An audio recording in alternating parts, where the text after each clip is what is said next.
everyone. Today you're going to be seeing the Service Autopilot weekly podcast I did with my good friends Mike Callahan and Cody Owen last week. Stick around, this thing's going to be awesome.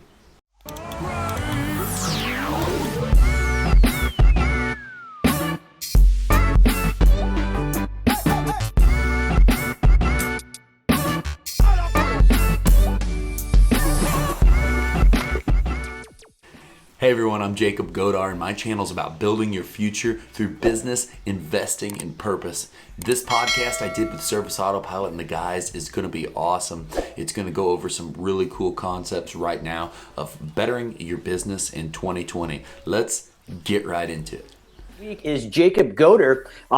Jacob, really appreciate you coming on the SA Weekly Talk Show and going over some of the things that are going on right now in the COVID-19 era and the things in different service industries and how we can look at possibly where we're at before this kind of pandemic, where we're at now and where we're possibly going. So I'm going to mix it up a little bit. I'm going to throw the mic over to Cody. But before I do that, Jacob, if no one has heard of you, kind of how you cut your teeth in the service industry, I believe the name of your business is Scooter's Lawn Service. Is that correct?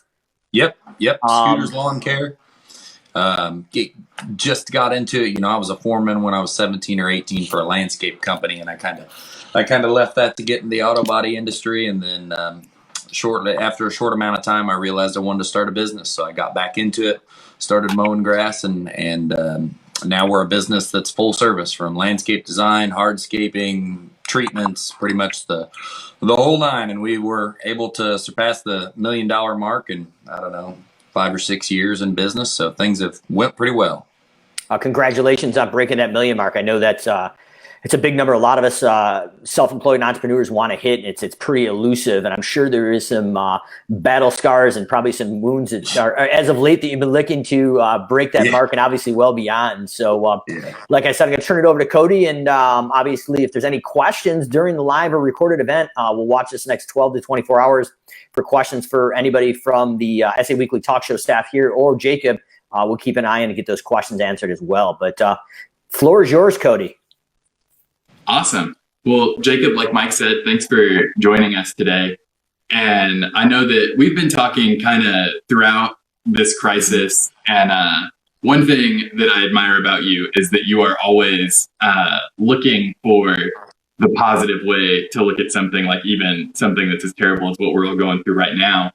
And so you told me, as I was pestering you for topics for this live today, that you wanted to find a way to talk about what can we learn about our business from this? How can we use this to grow? And talk less about yes, my employees are standing 6 feet apart. Yes, we are cleaning our trucks. All the things that everybody has already talked about, in the first couple weeks of this. So just dive in. What have you learned about your business going through this pullback? I just now focusing this more back on our business, it's even harder to answer the question. But looking at our business, I guess I've seen some of the areas that like hardscaping and landscaping, for example. I think that was one topic that I kind of mentioned to you. What are the services that you're not as in this situation, using this like a big magnifying glass in your business? What isn't working as well, or what maybe wasn't as needed? We're still selling a ton of projects, but it's very evident that the huge stuff has slowed down a lot. So maybe we still get some and we're still taking it, but at the same time, we're focusing more on what's really flowing in, which is a smaller scale, kind of $2,000 to $10,000 project seems to be what everybody is buying right now from us, which last year was much more than that. So I'm just kind of using what's going on to see what maybe we should be focusing on in the future. So if there's ever something like this again, or whatever the case, the next waves of this, work can continue to be more consistent. So when people are trying to look back, because we've been in this for, I've been at home for, I think 10 weeks. So it's been a lengthy period of time now. Mm-hmm. what should people be looking for to identify like weak spots or opportunities for improvement? Like, what does that look like for you, kind of looking back at the last few months? Well, so for me, I mean, I would just, for us, I kind of looking back at like what was our cash standpoint, what funds could we get available on lines of credit, what all, like, so from a financial, then like a work aspect, and really see, another thing that I like looking at is like, how's your communication doing in a time like this? So what all did we have in terms of that's the first thing it really broke down for us, I guess, was our communication, because we started sending a bunch of people home. All of the office was originally at home. Luckily, thankfully things are moving forward and everybody's back. But a lot of this being able to hand papers off to someone and rock and roll with that, I weren't able to do that anymore. So I'm looking at a lot of things like that and seeing how we can better in the future so something like this wouldn't cause as much of a hiccup. But there's so many points. I mean, just looking at anything this is it's really a broad question, because it could be a huge number of things that this affected for each individual person in their business. And it's a very individual thing to look at and figure out, like, what do I need to change in my business to make sure we're not maybe taking a hit like we did this time again. So, Jacob, if you don't mind me asking, so as you're diving into that, and obviously things are changing now, do you feel like they're ever going to go back 100% to where they were before COVID-19? And is there certain areas in the business that definitely you're looking at proactively that need to pivot? So maybe it's the sales process, communication, maybe the office setup in general. Where do you think that these things and it seems like in your area, you may not have seen such a drastic hit where, like in New York, literally, they haven't really been enforcing it to the extent that they probably will in the future. But literally, if you have two employees putting in mulch that are standing not within 6 feet of each other, there's up to a $10,000 fine, like literally after your first warning. Wow. So, I mean, I'm driving around town, nobody's playing by the rules they probably should be. But I'm curious, in your area, in your market, is there certain things that, since it probably wasn't as crazy as New York, where we're pretty much on lockdown still, minus the essential services, is there something that you think that, like, even in your market, that's not going to go back to the way it was? And how are you going to pivot to kind of proactively get ahead of that? I think kind of, I would kind of compare this to, hey, minimum wage going up. Everybody is, worrying about that happening, making a big deal out of it. And my take on that when we first heard about this was, hey, let's get up above that new minimum wage immediately. And let's not even worry about it. Let's move on. So the way I'm kind of comparing that to what you're asking about is whether or not things go back 100%. I don't know. I don't think everything will. I think the world's different.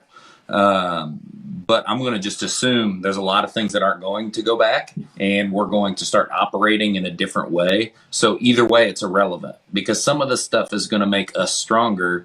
A lot of this stuff for us, and that's one of my biggest gripes to some of the lawn care and landscape businesses I see, like a platform like Service Autopilot. They're not using something like that. They're not into technology that much. Well, we were already heavy into that, and this is pushing us to get, maybe let's ramp that up more. I've got some crazy ideas that I'm not even going to let go on here yet, that, some digital ideas for kind of changing our business and the way we do estimates, and just forever changes that, yes, would benefit the people and everyone because of the situation we're in, but the long-term benefits for the business and everyone is tenfold. So I think things are going to be different no matter what. I think that there's always going to be people that are still going to be concerned about this distance thing, whether or not luckily this isn't something that the death rate is just insane on, but it's opened people's eyes that this could have been something with a death rate that, like, if you get it, you die, so I think people are really open to that now, and it's going to make them a lot more cautious long term. So yes, I don't think things are going to go completely back to the same. In an area like you, Mike, you're much more affected right now in the meat of it. But I think everywhere is going to kind of be shaken from this for a long, long time. Interesting.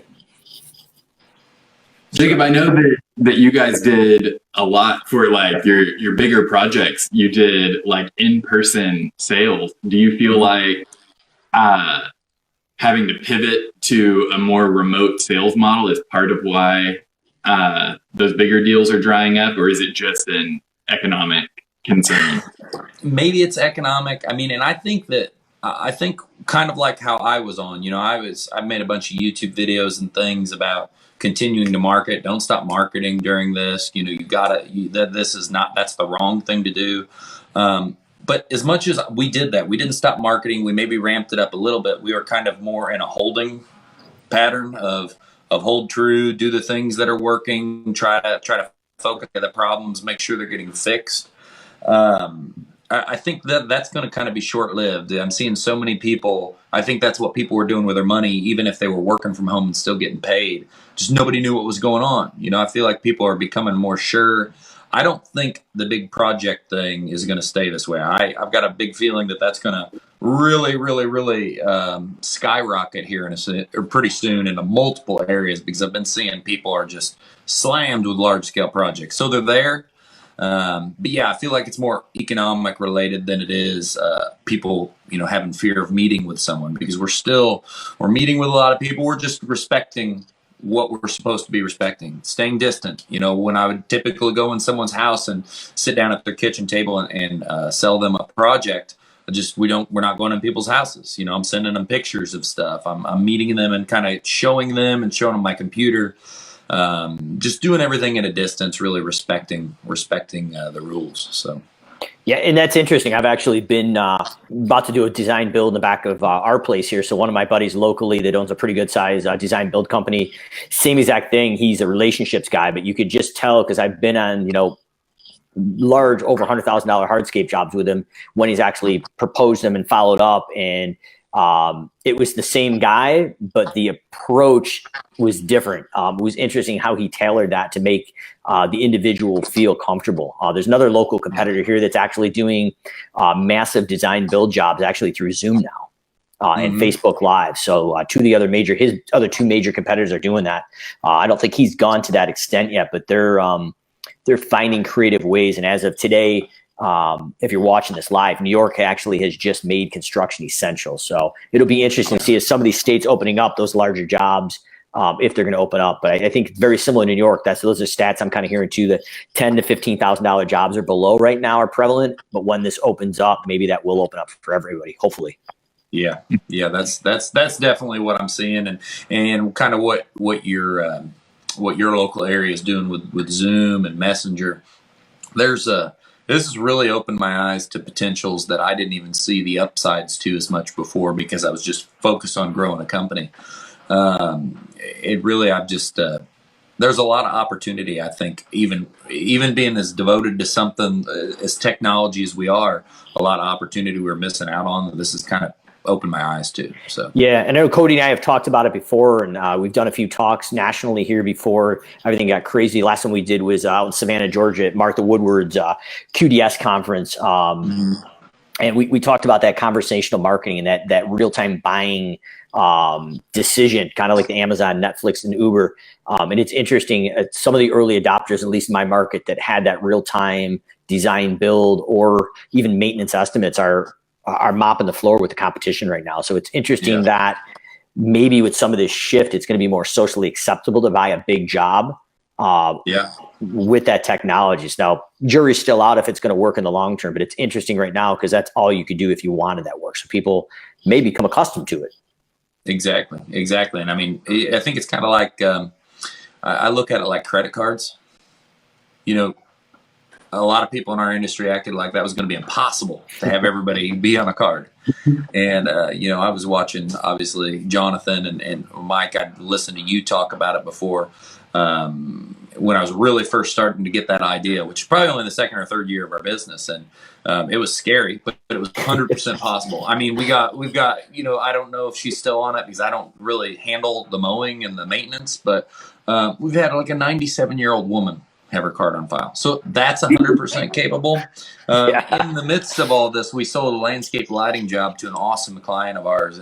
And they had mentioned, and they're older, they had mentioned, I would say late 60s, they had mentioned, hey, if you'd want to get on a Zoom conference to go over this. And that wasn't even out of fear of meeting. That was just the suggestion to make it easier. And that kind of started the thoughts of where we're headed for the future. So yeah, I think it's here, and it's probably not going to 100% go back. So maybe a little more acceptable for sure. For sure. And like that's great for businesses like yours to be able to, like, even though you're local, meet with these people, because I mean that's still 20-30 minutes of drive time, I'm sure, to get there and get to the next place. Like, how many more quotes could you give remotely now that that's like a more acceptable thing to sell? You're sparking the excitement of the real thought that I'm having. So, we might have let the cat out of the bag, but I think you're on to something. I know you're on to something, because I think it's the way people's buying habits were going, but now this has accelerated it. Yes, and people are going to get what they really, really, truly want out of this is, speed. Yep. Same reason that, you've preached so much out of, mowing and fertilizer or estimates like that being something that's off square footage. And then having the back end stuff that protects you if we make a mistake out of convenience.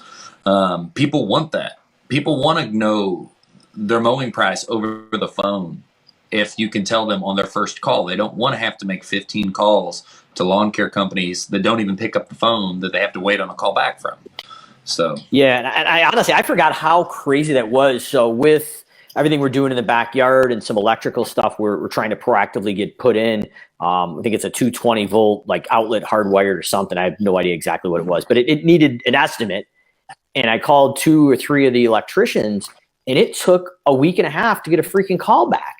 And I'm still waiting on estimates of 2 of them. That's not even an estimate. That's just someone to speak to about maybe coming to your house. And I was just like, I told the guy, I've already got the linear feet of like where it's going. Like, I know exactly what I need. Can you give me a ballpark price, a high, low range, or whatever it is? And I'll just accept it on the phone. Well, we need to look at it. We need to confirm it. I'm thinking, I'll do the work for you. I'll take the pictures.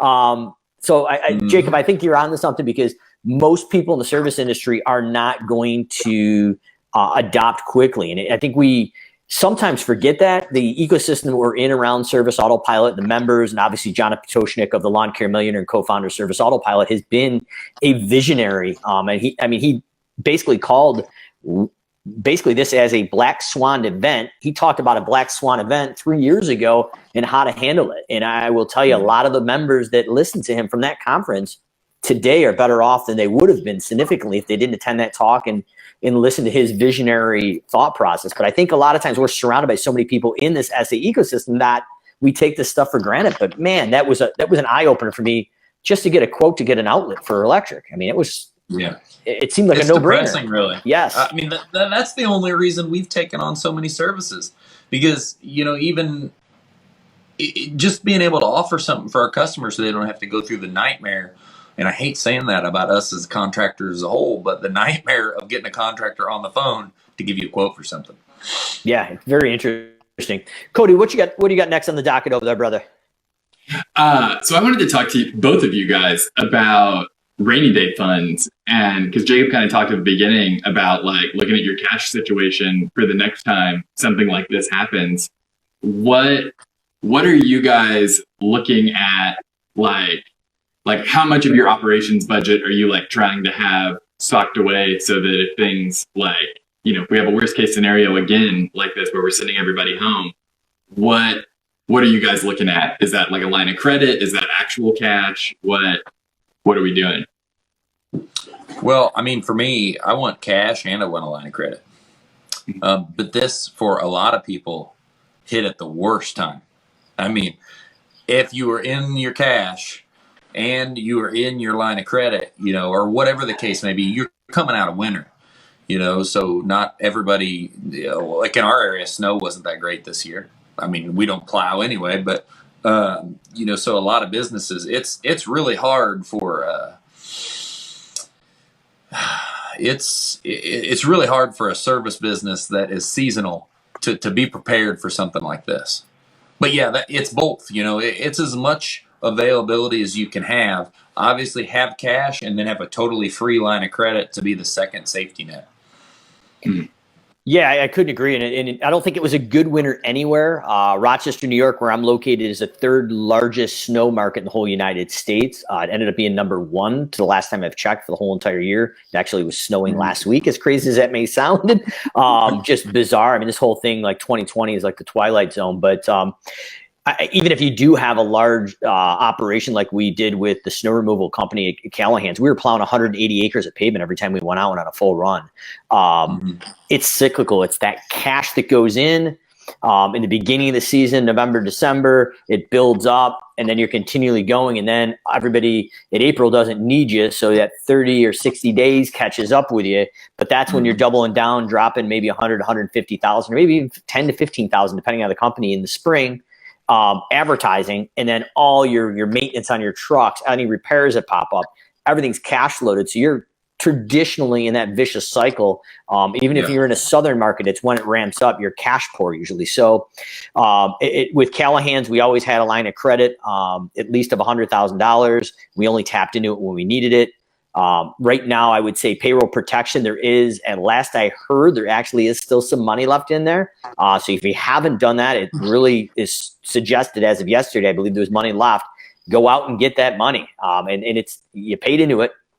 You need to use, I think, about 75% of it for payroll. But that could be a huge influx there that everybody else that you're competing against is probably using it. And you might have saw me looking around here. I'm in the basement, not my regular office, but a book that I'm diving into right now is Fix This Next by Mike Michalowicz. One of his other books is Profit First. And now I'll be completely transparent, and I probably look like a super groupie at SA6 this year, but Mike was walking down the halls while one of the talks was going on, and it was just me and him in the hall, and I ran up to like a little schoolgirl at a concert trying to get an autograph, but I wanted to shake his hand and thank him. Because it was interesting. We had first met at SA3 the first time I'd ever done public speaking. And somebody at SA was crazy enough to put me up there in front of 300-400 people. No idea who Mike Well, I knew who Mike was, but I didn't realize he was speaking after me, thank God. But it was interesting that I don't want to say I was pompous, but I was confident enough in the financials that we were running every week in the lawn care company that I didn't think I needed what he taught in Profit First. And I will tell you that was probably, or could have been at least, one of the biggest mistakes that in my career that I didn't heed that advice. But we always had good cash flow. We ran the numbers, budget versus actual, and that's kind of my thing. I like to geek out on it. That's the passion. But I'll tell you, when we pulled up Mike's book, and this, I'd highly recommend Fix This Next as well. I got one chapter left. But what this book does is it takes the foundation of Pumpkin Plan, Profit First, a little bit of Surge, and in his other business, Clockwork. But this goes in and shows you the foundational things that you need to fix. So when we started Simple Growth, Cody, talking to Garrett Matthews and a couple of the other guys that had bought into Profit First 100%, we did that at Simple Growth from day one. And I took Jonathan Potoshnik's their advice before we won 100% Simple Growth to make that cash war chest. And that was probably the best advice Jonathan could have ever given me. And we had the ability with Callahan's as a secondary paycheck that I took my first year's projected paycheck out and literally stuck that in the legitimate cash war chest. So that was the first thing. So if you're in a position that you can do that eventually, we had a unique situation at Simple Growth where we could do that right off the bat. But the second thing we did is we followed Mike's plan, not to a T, but we do take our profit out. So the profit goes first to the owner, and you put that in a savings account. And traditionally, it's an offsite savings account, so you can't rob Peter to pay Paul. You physically have to go there. The next thing we did is we did a tax account. So I don't know if I've ever shared the story, but cash flow can get really wonky in the spring. So we had a really good fourth quarter at Callahan's one year, and I was driving down 390, one of the major highways. My accountant called me, and Greg says, "Hey, Mike, what are you doing?" I was like, "Oh, I'm driving down 390." He goes, "Whereabouts are you?" So he goes, "Oh, get off the next exit. There's a restaurant over there, bar," and it was right on 4 or 5 o'clock. I'm like, "Oh, great! Have a cocktail before I go home." So I pulled in the parking lot. I go, "Oh, you at the bar? Where are you?" He goes, "Well, no, I'm in my office." I go, "Why do you got me sitting in the parking lot of Trotta over here?" He goes, "Well, I wanted to make sure you're parked before I tell you this." I go, "Greg, what's going on? Is there a death in the family?" He goes, "You owe about $45,000-$50,000 tomorrow in taxes, or maybe it was by the end of the week." I go, "Well, what happened?" He goes, "Well, you had a pretty strong fourth quarter, and we didn't really look as deep as we should have." And it basically, it was an interesting. We paid the tax bill, but we had to move some money around. But that was my awakening sign that we needed to do something like Profit First for those quarterly projections. But we do it twice a month. I believe it's the 10th and 24th that he recommends. We do it on the 1st and 15th just because it's easier with my admin staff. But same concept. But we take that projected tax and we stick it in a savings account, and then we put the sales tax in a separate account. And it lets you feel that cash flow. And then you kind of have the rainy day fund. And according to Mike's readings, it's about 3 to 4 months of cash flow that he recommended to, if doomsday happens like a pandemic and you're shut down like some of these restaurants were, that you could survive 3 to 4 months without going even. So that's the last thing that we did is we followed that with Simple Growth. So we could probably go literally to 0 sales for 4 months and still be extremely liquid. Now in the lawn care business, there's no way I could have done that because we didn't lay the foundations. But if anybody's watching this live, kind of a long-winded answer, Cody, but I want to put some context to it. That book, Profit First by Mike Michalowicz, and this Fix It Next is really cool because it actually dials in and it gives you a free assessment of what part of the business you need to work on foundationally. So if the part below it isn't right, obviously if you do this part up here, it could crumble. But I really, really recommend, even if you don't read the book, put away your taxes in a separate account and start that rainy day fund. And if it's only 2 to 3% of your gross sales, it's something. Just get in that habit, and then once you have the cash flow, you feel it. But if this thing had hit Simple Growth in a different way, which thank God it didn't, we would have been okay because we heeded that advice of putting that rainy day fund together. Yeah. Yeah. Well, Jacob, any thoughts that you want to leave people with of where they can be looking for those opportunities in this? Yeah, I mean, it's a very generic answer that I have for that, but it's really. I actually shot a video about this earlier this week that I'm probably going to post Sunday, and I just keep saying use this whole situation like a magnifying glass on your business to look at it, and you just look at it objectively through the situation. What is the weak point? Because my weak point's not yours. Maybe you're not trying to grow a business like we're trying to grow a business. Maybe your risk tolerance is different. Maybe you're super cautious, so you got tons of cash, but you have no more calls, and that's still a problem. So look at it for what it is for you through this big magnifying glass of a horrible situation, and really sit down, list 5 things that you notice that, man, if I change these right now, this would be a whole different business. And I guarantee those 5 things would make your business better in 2020, and even if this isn't going on moving forward. So that would be my advice. List it down, figure out what's wrong, and actually take action. The biggest problem most people have is they have a lot of ideas and a lot of thoughts, but writing it down, making it real, and taking action to change things and make a better future is probably the number one thing you can do. Awesome advice. Awesome advice. And just a closing question is, I know at least in my end, like my wife and I are kind of splitting the days, and I'm working at nights, picked a couple extra slack hours. It just made me think about it because I actually have another book over here on my desk from SA6, Ari Massel's Replaceable Founder.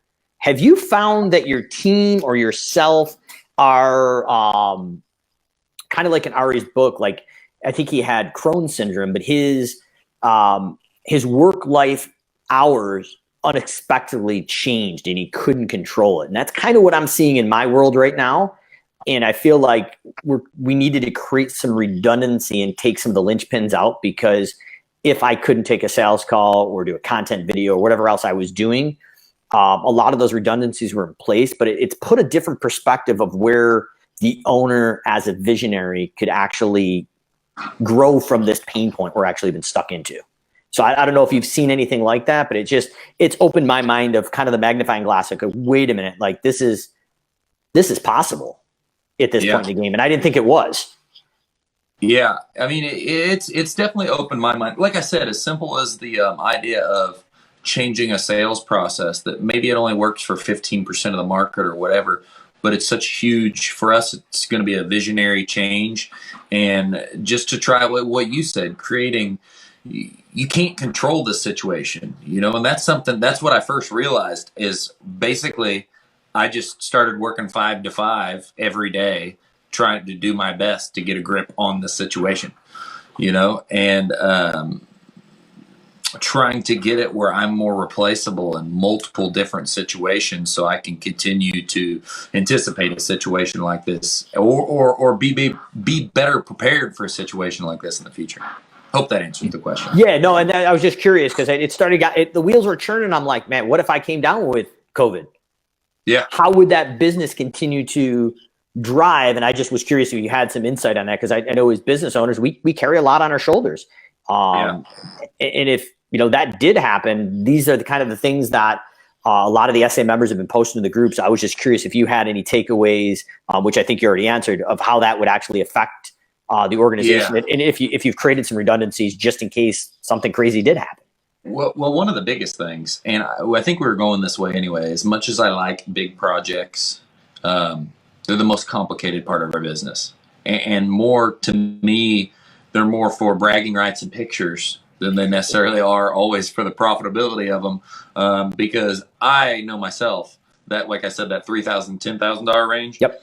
If I want to grab that and fix the profitability in that sector, it is 100 times easier than the $30,000 to $100,000 project. That starts going sideways. It's much more of a problem. So I guess I'm spooling off in a direction with this of saying it's really opened my eyes to try to dumb down and kind of use the KISS method, make this as simple as possible, stuff that's square footage related. There's a whole list of, our office. I don't need to be involved in any kind of cleanup project, mowing project, fertilizer project, HOA, looking at getting pricing for, because we've made it where it's manageable from someone who doesn't know as much to look at things like square footage and sizes of certain things that we've kind of said, hey, that's going to cost this because that's our average on that.